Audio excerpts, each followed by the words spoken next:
Hi friends, Kudumbashree ശാരദയുടെ നാളത്തെ കഥയിലേക്ക് എല്ലാവർക്കും സ്വാഗതം. നാളത്തെ കഥയിൽ ആദ്യം കാണിക്കുന്നത് സത്യഭാമയുടെ വീടാണ്. അവിടെ എല്ലാവരും സത്യഭാമ എന്തോ പറയാൻ വേണ്ടി വിളിച്ചിട്ടുണ്ട്. മക്കളും മരുമക്കളും എല്ലാവരും ഉണ്ട്. അപ്പോൾ സത്യഭാമ പറയുന്നുണ്ട്, നാളെ നമ്മുടെ 5 സ്റ്റാർ ഹോട്ടലിൻ്റെ ഉദ്ഘാടനമാണ്, ഞാനത് വിഷ്ണുവിന് വേണ്ടി വാങ്ങിയതാണെന്ന്. അത് കേൾക്കുമ്പോൾ എല്ലാവർക്കും സന്തോഷമാകുന്നുണ്ട്.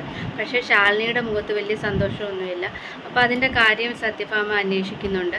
അതിന് ശാലിനി പറയുന്നുണ്ട്, സരളാമ്മ ഇന്നലെ പറഞ്ഞിട്ട് പോയതാണ് ഇതേപോലെ ഒരു വേള ശാലിനി IAS ആവുകയാണെങ്കിൽ അവളുടെ പെട്ടി പിടിക്കാനുള്ള യോഗമായിരിക്കും വിഷ്ണുവിനുള്ളതെന്ന്, അങ്ങനെയൊന്നും ഞാൻ ചെയ്യിപ്പിക്കത്തില്ലെന്നുള്ള രീതിയിൽ ശാലിനി പറഞ്ഞിട്ട് അവിടെ നിന്ന് പോവുകയാണ്.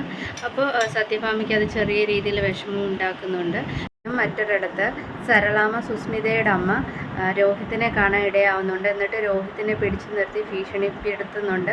തോക്കൊക്കെ ചൂണ്ടിയിട്ടാണ് ഭീഷണിപ്പെടുത്തുന്ന ഓരോ കാര്യങ്ങളും അവനോട് സംസാരിക്കുകയും ചെയ്യുന്നുണ്ട്. പിന്നീട് കഥയിൽ കാണിക്കുന്നത് ശാരികയുടെ മുൻ ഭർത്താവായ രാജീവും അതേപോലെ തന്നെ ഇപ്പം കല്യാണം ഉറപ്പിച്ച് വെച്ചിരിക്കുന്ന പെൺകുട്ടിയുമായിട്ടുള്ള സംസാരമാണ്. രാജീവ് സാറിനോട് പെൺകുട്ടി ചോദിക്കുന്നുണ്ട്, ഡിവോഴ്സ് ചെയ്തിട്ടുണ്ടോ, അതെന്താ ചെയ്യാത്തത്, അതിൻ്റെ കാര്യങ്ങളൊക്കെ ചോദിക്കുകയാണ്.